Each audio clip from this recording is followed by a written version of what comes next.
Hello. I want to say this first. I could not have custom built a better mother-in-law. It's the truth. I tell people all the time because the one thing about being in the news is people feel comfortable with you. They see you all the time. You feel like family to them, so they do tell you all of their business. All of it's not good. I am happy to say that compared to all of those mother-in-law stories, I hit the jackpot. You too, Mr. Centers.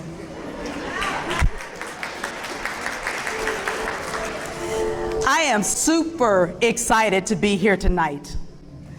I love the idea of being in a room full of people who share an appreciation and a respect for preserving our heritage and understand the need to make sure that our stories continue to be told.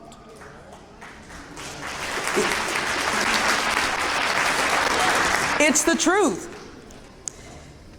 It is incredible to be in a room filled with so many people who have worked so hard for so long to make sure that the important stories and the important people are not forgotten. I looked down, and as a matter of fact, I had an opportunity to talk with one of the founders of the program, and I realized that this has been going on for 13 years. And I told him, people who work to put programs like this on never truly get the recognition they deserve. We see the end results. They were there for the whole process. So I would like right now to give them all a big round of applause.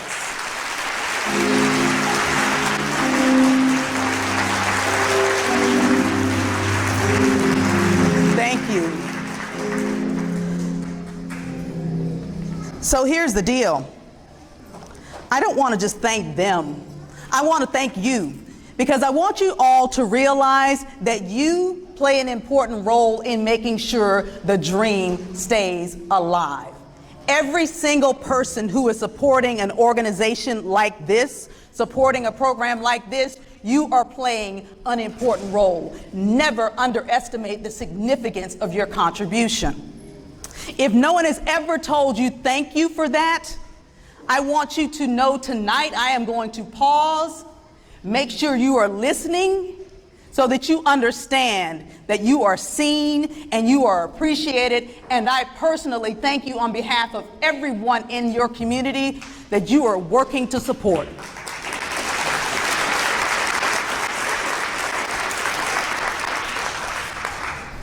You're making sure that the children in this community know their history.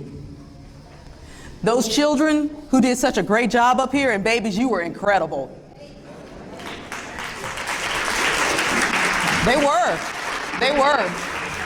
Even through him taking a whole, drink a whole cup, they waited on him.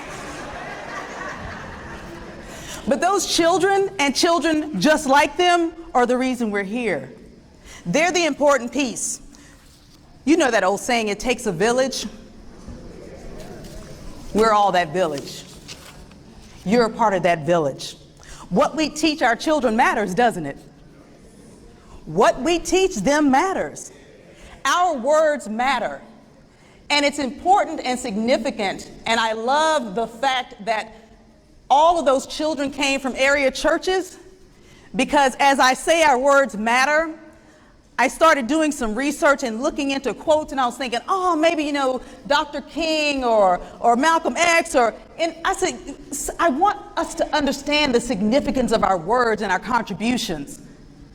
And then I was talking with a friend, and she's a preacher's kid. So she hit one right off the bat. She was like, let's go back to the original. So she pointed me to Proverbs 18:21. The tongue has the power of life and death. For those of you who are not into the NIV, I'm okay with that. We can whip it out and go all the way back to King James Version. It says, death and life are in the power of the tongue. Our words matter. Our stories matter. I recently had an experience that made it really clear to me how important it is to pay attention to the types of stories we tell our children. A young woman from Sabine High School, right up the road, emailed me a little while back, and she told me that last year she participated in a UIL competition. It's a UIL essay competition, and she placed 6th in the state. You know, normally when you participate in UIL events, they categorize it by small school, 1A, 2A, 3A, 4A, 5A, 6A, all that. Her competition was just statewide. They lumped all the schools in there together. So you know she was handling her business to place 6th in the state. So she said, I'm going to participate this year. I'd like to interview you for my essay. I was thinking, any baby handling her business like that? I'm glad to help. Sure, whatever you need. Everything was fine with that exchange until I clicked on the link she sent to me that explained what the essay competition actually was. I copied it word for word so that you could understand what I was going through as it kind of sank in what she was asking me to do. Click, up pops the Barbara Jordan Historical Essay Competition. I was like, what? Competition theme: African Americans in Texas, past and present. Essays should focus on individuals or groups who are not well-known figures, but who have made significant contributions to African American history or culture in Texas. I'm sitting at my computer at work, and it's slowly but surely dawning on me that this girl is talking about writing an essay about me. Not like I'm contributing some type of quote or I'm guiding her to whatever it is. No, she's talking about me. And I'm sitting up here, I'm not joking. I got on the phone with my husband. I got on the phone with some girlfriends, and I was like, I don't think that this is gonna work. I was like, you know, I'm Anissa Nicole from down there in Longview. You know, Nissa, from, you know, hanging out over at Broaden off 16th Street. Well, it's MLK now for those of you who are under the age of 40. But you understand what I'm saying? I was like, any essay we're writing with Barbara Jordan's name on it, I'm not really sure that I'm not sure that I'm doing enough for all that. Because come on, Barbara Jordan, the first African American elected to the Texas Senate after Reconstruction. The first Southern African American woman elected to the United States House of Representatives. I was intimidated. There's no need me standing up here lying to y'all. And I asked her, are you sure? I was like, because I don't know about that. I mean, she said yes. She said yes. She said, you are a person people listen to. They see you all the time, and what you say matters, and you influence and shape our community. I mean, come on, don't get me wrong. I have an ego. I mean, I do work on TV. You gotta have a little bit of an ego to do that. I have a whole lot of confidence in my motivational speaking. I teach online classes. I do outreach. You know, I feel good about all that. But I'm still looking at her like, okay, whatever, if you insist. So she sends this this child is thorough. I see how she got 6th in the state, because when I say she was thorough, that list of, I'm not joking, the title said basic questions. There were like 20 of them. I was like, basic? I was like, what happens when we get to advanced? So when she sent it, and a few down, where you were born, your mom and dad's name, what they did, all that good stuff, where you went to school, your degrees, blah, blah, blah, blah, blah, blah, blah. There's this question that it took me aback, surprisingly took me aback, because I'm not joking. I wasn't expecting it to bring up the emotion it brought up in me. The question was, how has your culture affected you as far as your upbringing, your determination, and your goals in life? I'm going to repeat that so that you know where I'm going with this. She asked, how has your culture affected you as far as your upbringing, your determination, and your goals in life? Y'all follow it? And my mind and my heart, and most importantly, my spirit, took an unexpected turn. And I've spent the last 10 or so years getting back in touch with my spirit. So wherever it leads me, that's where I'm going. So I sit down, and what I thought would have been a couple of sentences ended up being basically tonight's talk. It ended up being an essay, and don't let the word essay scare you. It's not like 800 pages. But I am going to read to you. It's going to be a little bit different than my previous talks, if you have ever seen me. I normally do a lot of audience participation, things like that, but this is a little different because this is highly personal. And if I get emotional, don't worry about it. Just bear with me. You'll see why. And we're just going to keep it moving. But I wanted to give you a heads up. So this is what I wrote back to her. Starting the essay right here. I struggled with how to express this effectively and wondered about the correctness of sharing it at all. But I believe in speaking truth, so I will answer this question honestly by saying that as a black girl and woman, I spent much of my life trying to prove wrong the negative things I was told about people like me, and equal, if not more time, believing them. During my childhood, from the moment I understood language, over the course of a day, sometimes over the course of the same conversation, I would hear black people, and here I am talking about authority figures, express frustration with white people's prejudices, and then turn around and repeat the same negative beliefs about black people without realizing they had bought and were now enthusiastically selling the lies they had been told about themselves. For the purposes of this letter, this essay, I'm not going to use the actual N-word. I'm going to substitute Negro. But as you hear me say that, you know exactly what I'm talking about. The next paragraph goes, Negroes and flies, the more I'm around Negroes, the more I like flies. See, that's what I say about Negroes. They ain't worth a quarter. You can't count on Negroes to do nothing right. I'm going over to them white folks.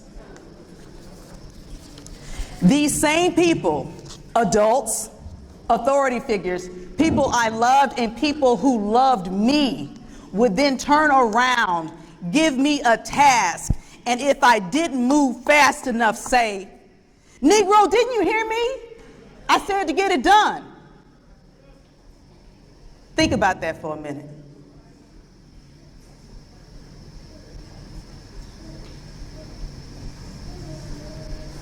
They were passing the negative stereotypes right along to the next generation. As I grew older, I realized this was happening, and I started making an effort to point this out to myself and others as it was happening, and I was met with ferocious resistance and outright hostility as people would protest saying, that's not what I said, or that's not what I meant. But if you have dark brown hair, and you are told all your life by people you love and respect, family, friends, people who love you, that brunettes are stupid, untrustworthy, unattractive people, then what are you going to believe about yourself?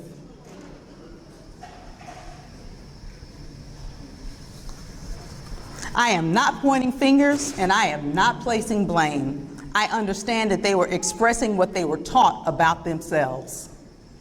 They grew up in a system where it was the norm for them to walk out of their house looking their best, minding their business, to go downtown to buy another sharp dress or a suit and have a stranger tell them, "Negro, you can't be here."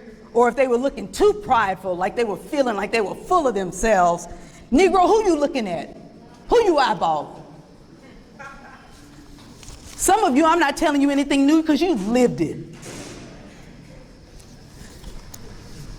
It goes on to say, traveling to the area where my mother grew up, my parents regularly passed a sign that said, "Negro, don't let the sun set on you."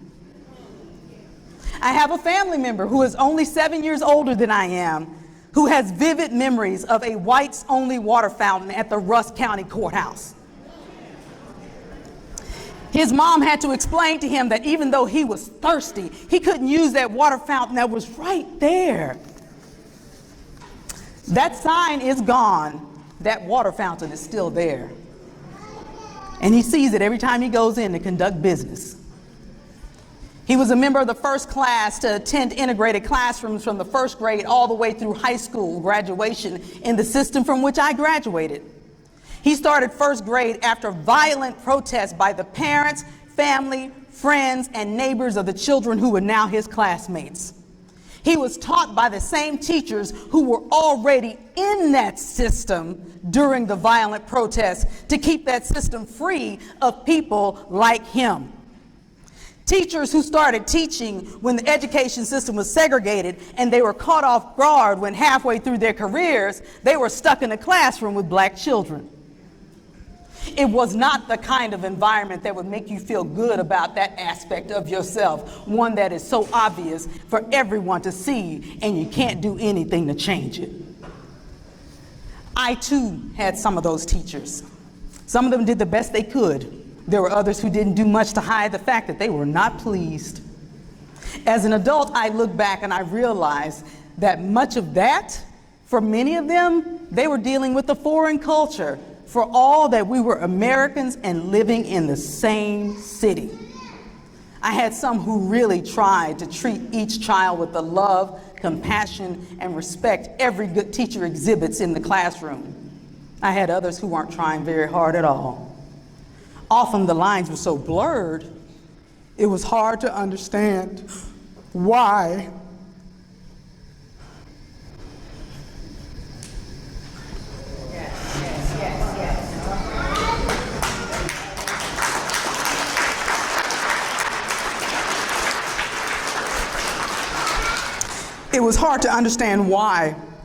despite being a bright student who lived to please, I left those classrooms feeling less than. I remember an elementary school assignment to write about a figure in American history, one I admired. I proudly wrote about Phyllis Wheatley, a now famous poet in the 1700s who was the first woman of African descent to publish a book of poetry. My teacher wouldn't accept it because she had never heard of her. And the Black encyclopedia I used wasn't a legitimate source. The problem, one of many with that, of course, being that at that time, few so-called mainstream sources were writing much about the contributions of people of African descent, with the exception of George Washington Carver, because everybody knew he was given credit for creating peanut butter. Would you please bring me some tissue?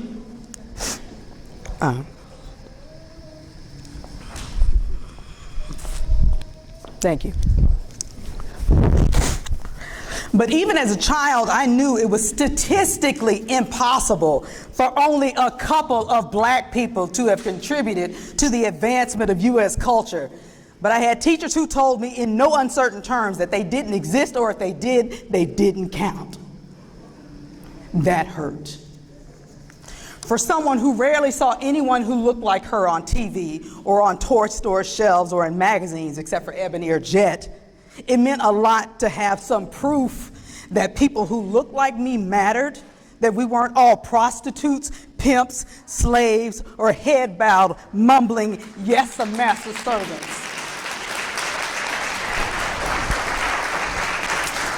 You have to remember that those multicultural dolls that are so popular today, They were not sold when I was growing up in the 70s and 80s. My mother had a Raggedy Ann doll made with dark cloth so that every doll I had didn't have white skin.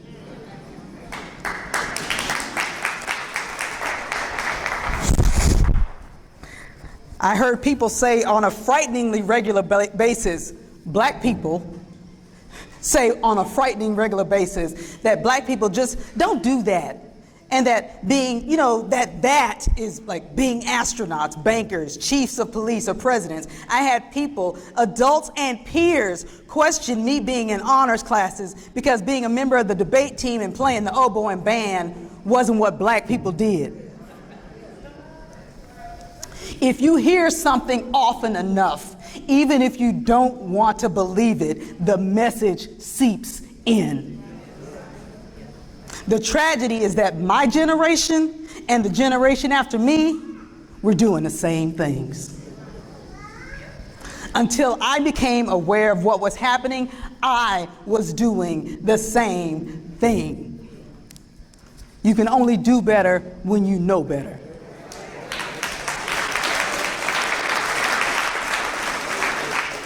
So can you imagine what it was like for people the generation before that, and the generation before that, and the generation before that, and the generation before that? You don't have to go very far until you reach my husband's great-grandmother, who died when he was 22 years old. 22 years old.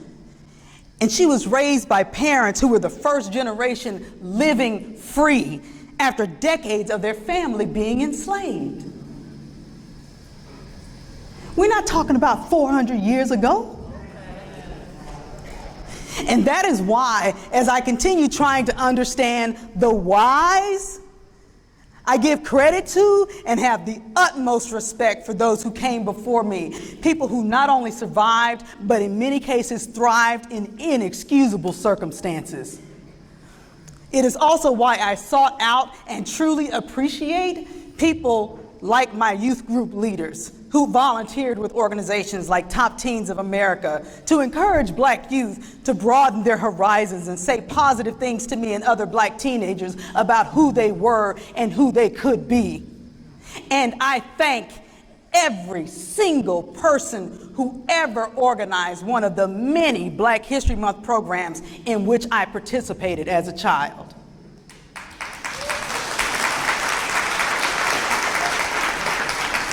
I used to think that honoring them meant I had to be perfect so that the world could see that we weren't all like that, whatever that might be.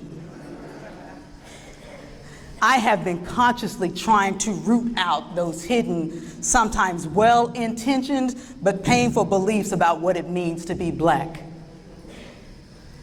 I may not get to all of them, but I can sure do my best to not spread them. Those limiting beliefs about blackness. I can do that by encouraging conversations about possibilities and successful living, not despite of that aspect of your background, but because of who you are and all of the experiences and characteristics that make you who you are. For me, that's embracing myself as a woman of African descent who was born and raised in East Texas and once again makes it her home, who grew up on what was openly called the black side of town.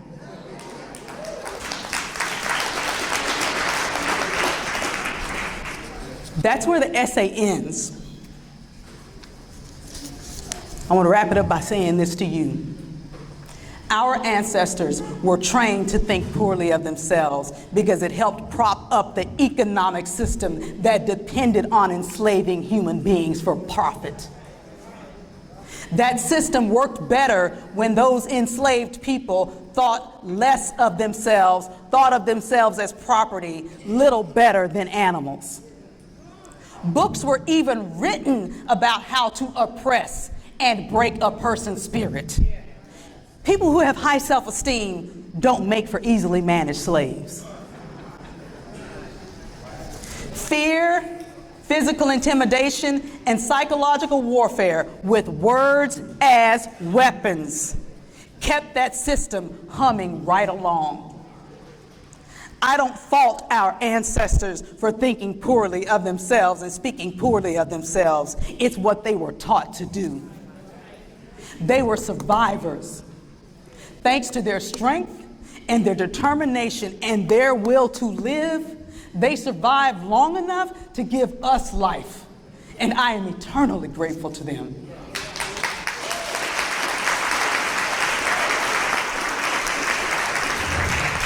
I also respect them enough to know that they would want us to continue to move and grow.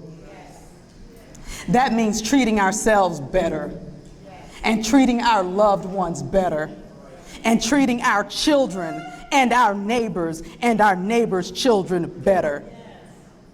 I ask you to consider that the best way to honor our ancestors and their struggles and their accomplishments and their survival, their very fact of living, may simply be to treat yourself with more respect.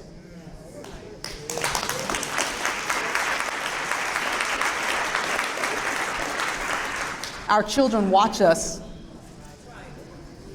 They see how we treat ourselves. They certainly pay attention to how we treat them. I am not here to preach to you or judge you. I am here to ask you to remember that what we do and say today is tomorrow's African American history.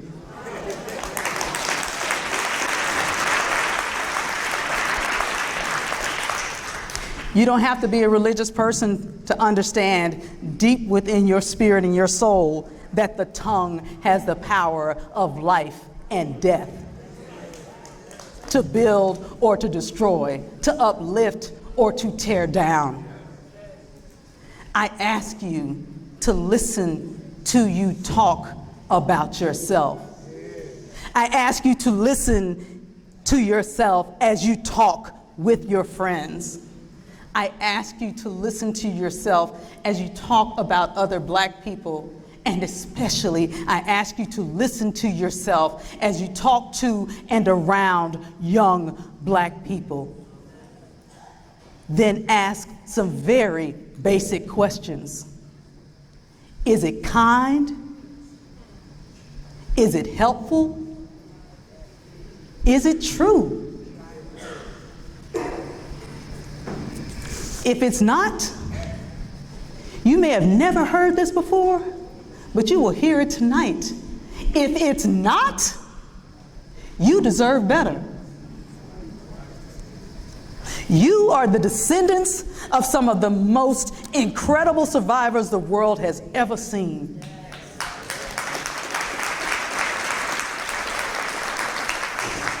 And you deserve to be treated as such by yourself and by others. So if you remember nothing else I said tonight, if you remember nothing else about this experience, I ask you to remember that you deserve better.